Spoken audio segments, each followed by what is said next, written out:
Réputé pour son arrière-pays verdoyant et sa côte bordée de plages où le mode de vie est considéré comme européen, l'Uruguay est peut-être l'un des pays les plus fascinants d'Amérique du Sud. Mais si l'on se projette sur notre domaine et que l'on évoque la Coupe du Monde, comment ne pas parler de l'Uruguay? Premier vainqueur de l'histoire de la compétition en 1930 et pour la dernière fois en 1950, cette nation peine mais tente de se reconstruire avec de nouveaux joyaux pour reconquérir le titre suprême, mais n'est-il pas encore trop tôt? Réponse dans quelques semaines sur les terres du Moyen-Orient.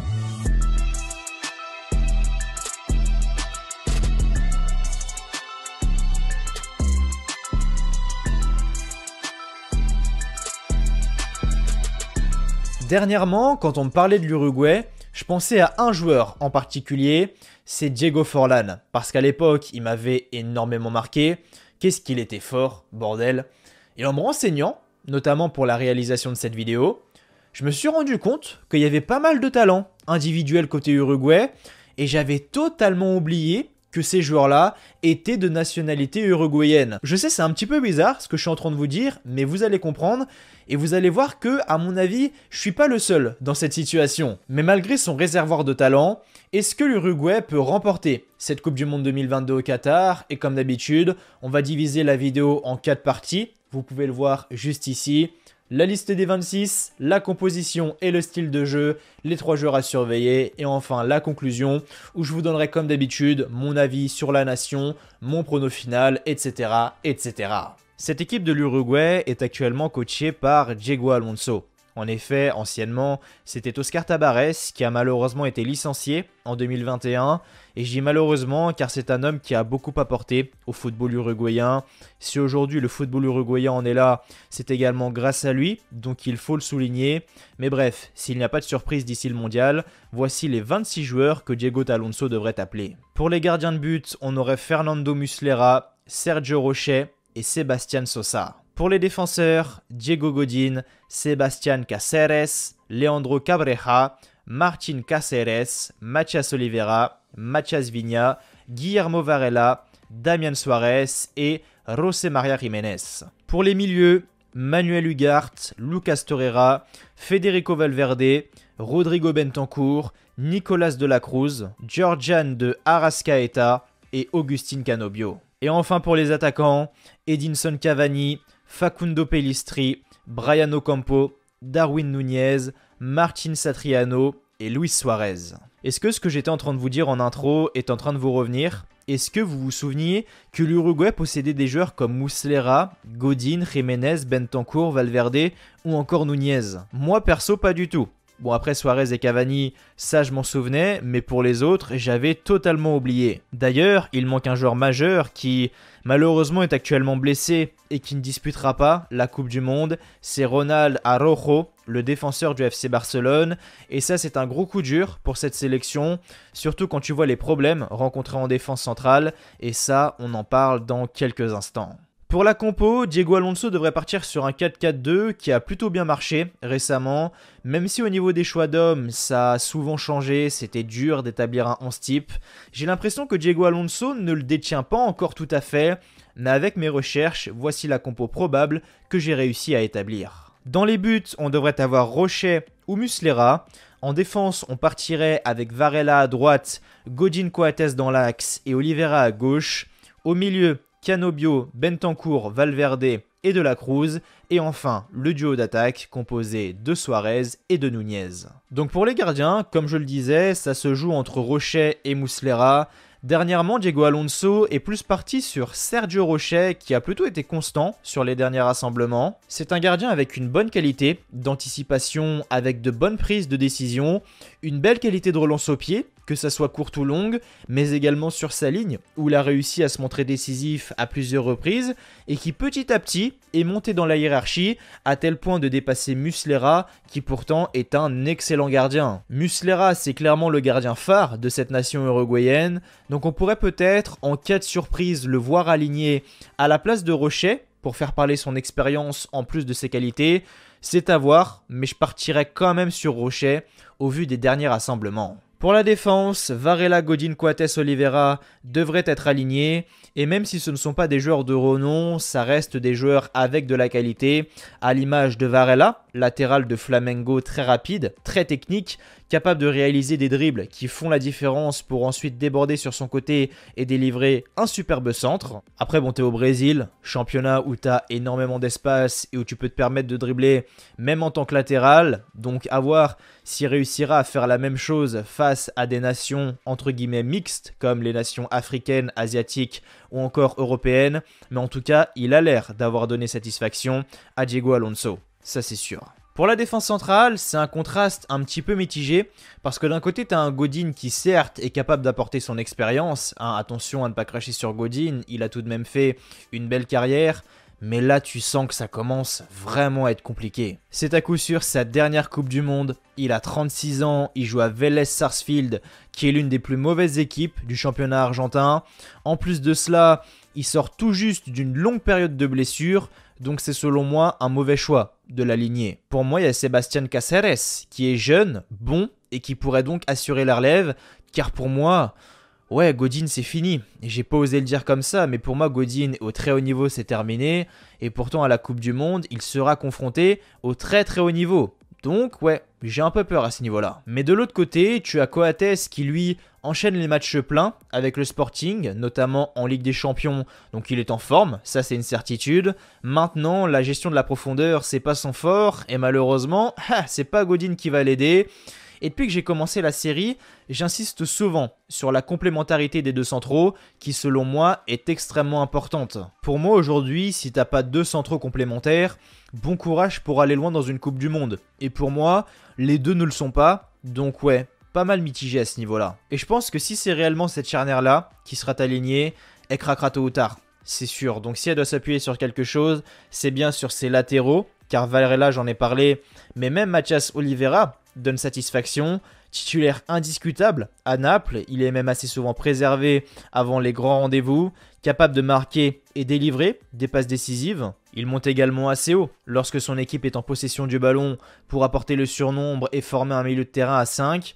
Donc ouais, défensivement, je pense que ça peut faillir en charnière, mais en ce qui concerne les latéraux, il n'y a pas d'inquiétude à avoir. Et s'il y a des experts de la sélection uruguayenne, n'hésitez pas à me donner votre avis là-dessus. Bah ça m'intéresse beaucoup, ouais. On va désormais passer au milieu de terrain, et selon moi, il est là le point fort de cette équipe, même si bon, le duo d'attaque est pas mal aussi, mais bref, le milieu c'est pas mal du tout, surtout les deux centraux, Bentancur, Valverde. Premièrement, Bentancur qui réalise un bon début de saison avec Tottenham, même si en ce moment c'est un peu plus compliqué pour les Spurs après avoir démarré sur les chapeaux de roue, mais ça n'enlève en rien les qualités que possède Bentancur. C'est un joueur qui arrive à ratisser un nombre de ballons incalculable au milieu surface défensive grâce à son sens du positionnement et à sa prise d'information. Mais en possession du ballon, il est également capable de se projeter sur 15-20 mètres, puis délivrer une superbe passe en profondeur entre les lignes et dans le bon tempo pour mettre son attaquant dans les meilleures conditions et lui permettre de conclure, ce qui arrive souvent après que l'appel soit déclenché soit par Nunez, soit par Suarez. Donc Bentancur est un élément clé de ce milieu de terrain et ça Diego Alonso en a bien conscience. À ses côtés, un autre joueur monstrueux depuis ce début de saison, titulaire indiscutable au Real Madrid, je parle bien évidemment de Federico Valverde qui est très clairement à son prime actuellement. Et même si avec la sélection il est positionné au milieu qui je le rappelle est son poste de base, avec le Real Madrid, Ancelotti a décidé de lui attribuer ce rôle d'ailier, bah ça change pas grand chose car dans les deux cas, il arrive à se montrer décisif. Depuis le début de la saison, il a inscrit 7 buts et délivré 3 passes décisifs, donc décisifs à 10 reprises. C'est pas mal, et ses stats, il les doit en grande partie à sa force de caractère. C'est un joueur qui va au charbon, qui met beaucoup d'intensité, il déborde, il centre, entrée de zone, il tente sa chance et réussit à trouver le chemin des filets. Bref, aujourd'hui, il est au top de sa forme et il est surtout digne d'être titulaire au Real. Maintenant, avoir ses prestations au milieu et non en tant qu'ailier droit, mais ça, on en reparlera dans la partie des joueurs à surveiller. Donc bref, Bentancur et Valverde sont les deux piliers de ce milieu uruguayen, même si attention à ne pas rejeter le très bon travail de Canobio et de la Cruz sur les côtés. Et enfin pour terminer, le duo d'attaque Suarez-Nunez, le vétéran et le futur de la sélection uruguayenne. Pour commencer, Suarez, alors on va pas s'éterniser pendant 35 ans sur Suarez parce que voilà, on le connaît. Suarez, c'est le gars qui se sacrifie en faisant des mains dans la surface de réparation pour sauver son équipe en quart de finale de Coupe du Monde. Si vous avez la ref, c'est pas mal. On l'a vu évoluer en Europe pendant des années. On connaît ses qualités, j'ai pas besoin de vous les présenter. Et puis surtout, je vous avoue que je suis pas du tout ce qu'il fait depuis qu'il est parti de l'Atlético. Je vois qu'il fait ses stats, 8 buts depuis le début de la saison. Bon, c'est au sein du championnat uruguayen. Je sais pas trop ce que ça vaut. Suarez, il est en fin de carrière, c'est sa dernière Coupe du Monde. Je pense qu'il est surtout là à titre personnel pour kiffer, mais il est également là pour se mettre au service de l'équipe et faire parler toute son expérience, car mine de rien, cette nation est quand même assez jeune. Donc malgré qu'il soit sur la fin, je pense qu'il peut, une dernière fois apporter ce petit plus à cette nation qui en aura grandement besoin. On parlait de joueurs jeunes, et bien voilà. On a ici le parfait exemple avec l'homme qui sera à ses côtés sur le front de l'attaque, à savoir Darwin Núñez. Darwin Núñez qui est extrêmement intéressant. Et malgré tout ce qu'on peut entendre, c'est pas un joueur avec zéro défaut. Alors attention, je vous vois tout de suite venir. Je dis pas que c'est un mauvais joueur, très loin de là. Mais il y en a beaucoup qui le mettent sur un piédestal. Alors qu'au-delà de ses qualités, il a quand même quelques défauts. Déjà, c'est un joueur qui techniquement est limité. Il contribue peu au jeu de son équipe. Lorsqu'il essaye de construire quelque chose avec ses partenaires, il y a souvent du déchet. C'est pour ça que quand on regarde, au-delà de ses buts, c'est un joueur qui délivre peu de passes décisives et qui ne fait pas ou peut progresser son équipe. Alors là, c'est peut-être moi qui chipote un peu, car le rôle d'un numéro 9, c'est de mettre des buts. Mais à mes yeux, dans le football moderne, le numéro 9 doit également contribuer au jeu de son équipe, un peu comme le fait Karim Benzema avec le Real et l'équipe de France en venant décrocher, ce que ne fait pas Darwin Núñez, mais ce que ne fait pas non plus Luis Suarez à ses côtés. Donc, c'est un réel handicap. Car généralement, 90% du temps, quand tu joues avec deux attaquants, t'en as un qui vient décrocher, apporter le surnombre, créer des décalages, des transitions, et l'autre qui reste vraiment devant, prêt à marquer après avoir été servi par l'un de ses coéquipiers. Ce que ne possède pas l'Uruguay, car malgré son jeune âge, Darwin Núñez est un peu un numéro 9 à l'ancienne. Donc à ce niveau-là, je trouve que c'est quelque chose de vraiment dommageable. Après voilà, c'est un buteur hors pair, ça c'est indéniable. Du côté de Benfica, il était décisif. Du côté de Liverpool, il est décisif. C'est un joueur très physique qui fait beaucoup d'efforts. Il aime exploiter l'espace libre laissé par l'adversaire et s'y insérer pour être servi. Et avec Bentancur et Valverde, à mon avis, il le sera assez régulièrement pour ensuite se retrouver en position de frappe et faire parler ses qualités de buteur. Donc oui, face au but, Núñez va planter, Núñez va être décisif. Mais pour ce qui est d'aider ses partenaires, c'est déjà plus délicat, mais ça n'enlève en rien son importance au sein de cette équipe. Donc j'espère que les défenses qui croiseront sa route auront bien dormi. Donc quand on regarde globalement cette équipe sur le papier, elle a de quoi faire déjouer ses adversaires. Bentancur, Valverde, De la Cruz, Suarez, Núñez, bref, c'est plutôt pas mal. Et cette équipe a un jeu assez différent, sans ou avec ballon, un peu à l'image du Brésil de Tite. C'est-à-dire que sans ballon, on peut le voir, le dispositif, un 4-4-2, sauf qu'avec ballon, ce dispositif change et se retrouve en 3-5-2, avec un Mathias Oliveira qui va venir monter et s'ajouter au milieu de terrain pour apporter le surnombre et faire la différence, techniquement, notamment en trouvant Darwin Núñez dans le couloir ou en renversant le jeu vers Suarez. Et c'est l'une des clés de cette équipe uruguayenne. Comme je le disais, ça ressemble un petit peu à ce que fait le Brésil. C'est peut-être propre à l'Amérique du Sud, j'en sais rien. Mais tout ce qui est sûr, c'est que j'ai hâte de voir comment ça va se mettre en place lors de ce mondial. Pour ce qui est des 3 joueurs à surveiller au sein de l'Uruguay, le premier, sans surprise, c'est bien évidemment Darwin Núñez. Darwin Núñez qui est la nouvelle et surtout future star de cette équipe de l'Uruguay. Il est attendu au tournant par un grand nombre de supporters, car comme je le disais, il possède énormément de qualités. C'est un buteur hors pair, il est décisif dans les grands rendez-vous. Il joue dans un grand club, dans le championnat le plus prestigieux qu'il soit, à savoir la Première Ligue. Et surtout, c'est son premier mondial. C'est son premier tournoi majeur avec la sélection. Je ne saurais même pas vous dire s'il a déjà disputé la Copa América, donc pour ceux qui sont un petit peu mieux informés, n'hésitez pas à me le dire par commentaire, ça m'intéresse énormément.